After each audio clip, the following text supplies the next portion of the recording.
खुद से जीतने वालों को मेरा सलाम और प्रणाम। मौन साधु और बेचैन राजा।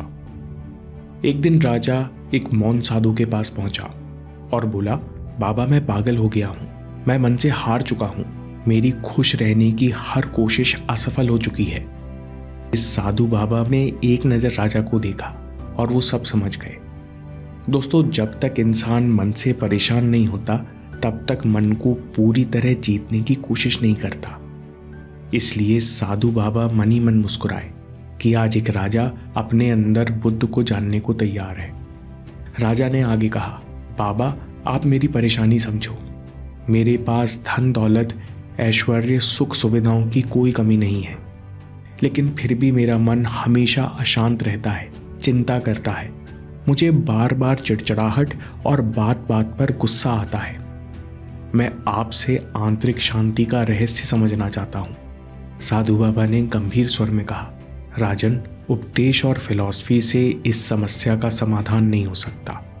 समस्या का समाधान तुम्हारे भीतर ही छिपा है, लेकिन उसे जानने के लिए तुम्हें यहां रहकर 15 दिनों तक कुछ प्रयोग करने होंगे। मौन का प्रयोग। साधु बाबा ने कहा, राजन, तुम 15 दिनों तक शांत रहोगे, सीमित भोजन करोगे, समय का अनुशासन रखोगे।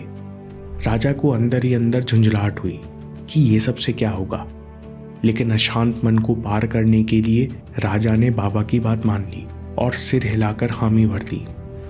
पहला दिन, मन का अनियंत्रित शोर। राजा पहले दिन अपनी आदत के विपरीत मौन रहा। कुछ देर बाद उसने पाया कि मन तो पहले से भी ज्यादा बेकाबू और बेचैन हो गया है। वो सोचने लगा, मैं 15 दिन तक कैसे शांत रह पाऊंगा? मैं तो यहाँ सच में पागल हो जाऊंगा। चलो उठकर वापस चलता हूँ। तभी राजा के अंदर से आवाज आई, जीवन भर संशय में रहने से अच्छा है एक बार प्रयोग करके देख लूं कि मौन रहने से क्या होता है। पहले दिन राजा किसी तरह मौन रहा, किसी से नहीं बोला। शाम होते होते राजा को अचानक अजीब सी शांति महसूस हुई। उसने देखा कि उसके मन का शोर कम हो गया है और भीतर गहराई से एक अनूठी शांति महसूस हो रही है। राजा को बहुत देर तक शांति महसूस हुई। विचारों की आवाज धीमी हो गई थी। इसी शांति में राजा गहरी नींद सो गया। दूसरा दिन, गहरा आराम। राजा जब अगले दिन उठा तो उसने तरोताजा और हल्का महसूस किया। अचानक उसे एहसास हुआ कि कई सालों बाद उसने इतनी गहरी नींद और शांति भरी नींद ली है। उस पल उसने मन ही मन के शांत होने का आराम महसूस किया। लेकिन थोड़ी देर बाद राजा ने गौर किया कि उसके मन में विचारों की गति फिर तेज हो गई है। राजा ने आश्चर्य किया कि आखिर ऐसा क्यों है?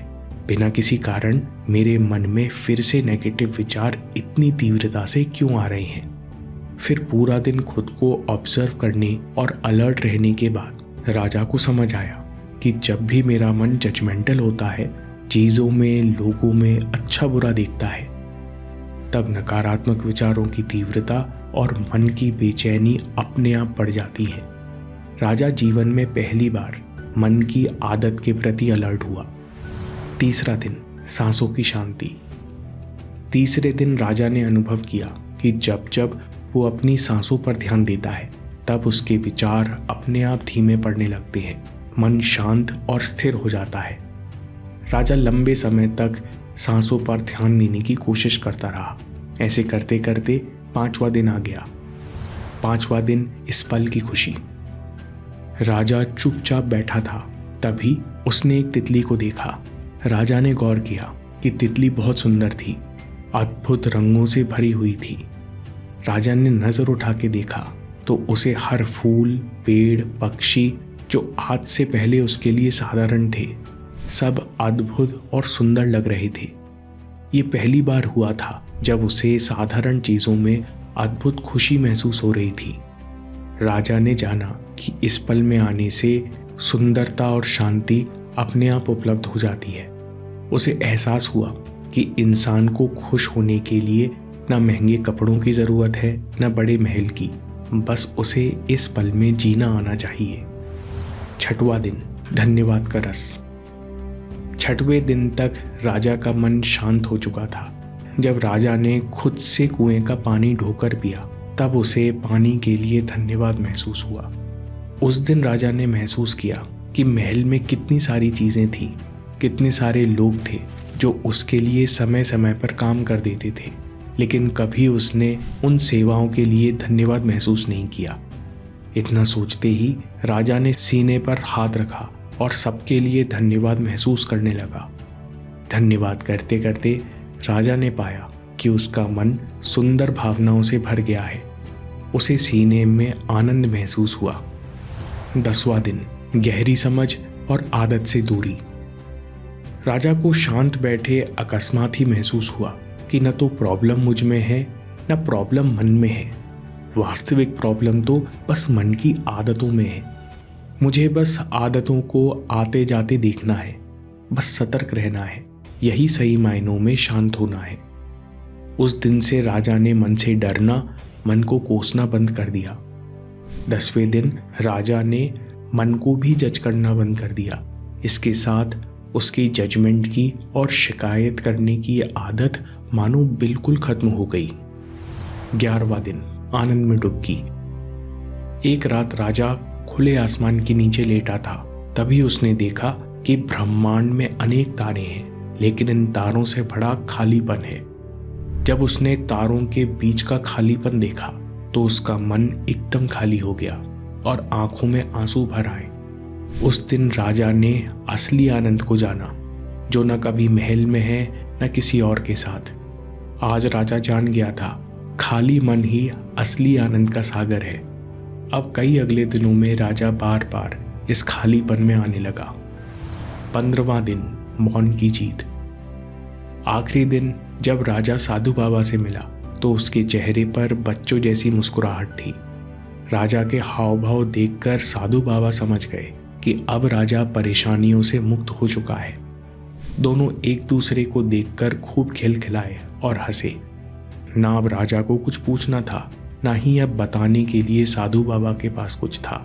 राजा नतमस्तक होकर वापस अपने महल लौट गया। समरी में मौन की यात्रा। दोस्तों, अपने रिएक्टिव मन से परेशान हो तो सबसे पहले जरूरत से कम बोलो। ज़्यादा बोलने से हमें पता ही नहीं चलता कि हमारे अंदर क्या चल रहा है।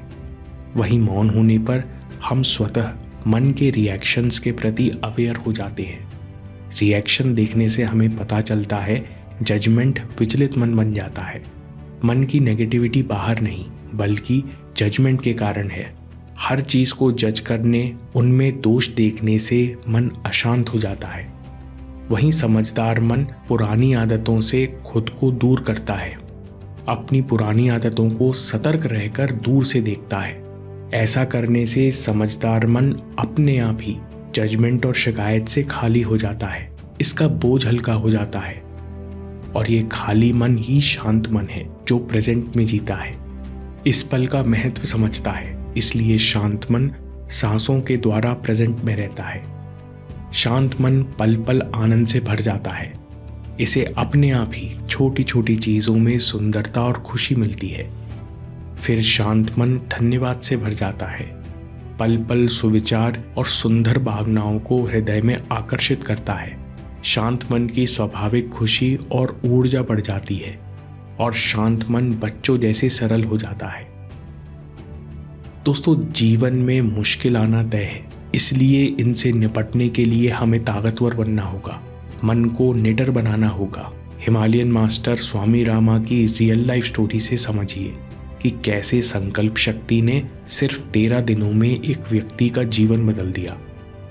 अभी देखिए या बात के लिए सेव कर लीजिए। आपके समय से कोई वीडियो, कोई ऐप, कोई न्यूज़ कीमती नहीं है। मैं काम के किस्से लाता रहूँगा। हम जीतेंगे।